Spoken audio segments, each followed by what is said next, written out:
మానవులు ఏదైతే భోగిస్తున్నారో మనకు ఏదైతే ఉందో ఎక్కడి నుంచి వస్తున్నాయి ఈ భోగభాగ్యాలు అనేటువంటి దాన్ని ఇంకా ముందుకు తీసుకెళ్తాను. మనము భోగములను అనుభవించుచున్నచో ప్రకృతిలో భోగ వస్తువులు చంపుచుండును.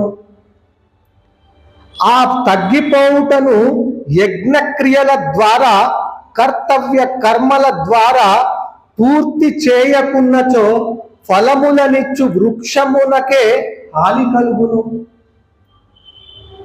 యజ్ఞము చేయక కేవలము భోగములను అనుభవించువాడు పాపి అగును.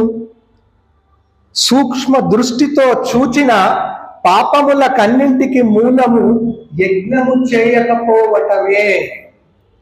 పాప భావన కల పాపి కర్తవ్య కర్మలు చేయకయే శ్రేష్టమగు ఈ ఆశ్రమమును జీవింపదలచి కొంతకాలమే జీవింపగలరు. ఎవరైతే ఈ యజ్ఞము మోక్ష యజ్ఞము అంటే మన యొక్క జ్ఞానాన్ని తీసుకెళ్లేటువంటి యజ్ఞం ఏదైతే ఉందో ఇదొక నావ.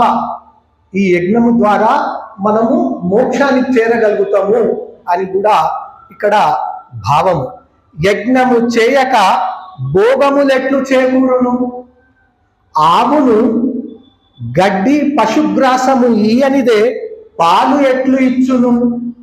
కావున నీవు అట్టి వారికి సంపద లీయక నిరోధించి నశింపజేయుదువు.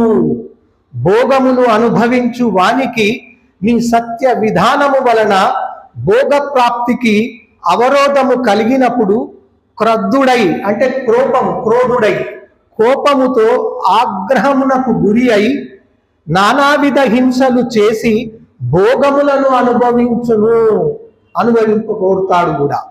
ఆ సమయమున ఓ బృహస్పతి నీవు వానిని నశింపజేయము. ఇక్కడ బృహస్పతి అనేటువంటి శబ్దానికి అర్థము దేవతలకు గురువు. నీవు అట్లు చేయకున్నా నీ బృహత్ ప్రపంచమును పాలింపలేవు. చెలింపని ఇట్టి న్యాయము ద్వారా నీవు బ్రహ్మాండమును పాలించుచున్నావు ఓ మహాదేవ అని చెప్పి కూడా ఈ యొక్క ఋగ్వేద మంత్రానికి అర్థం. అదేవిధంగా గత వారము నేను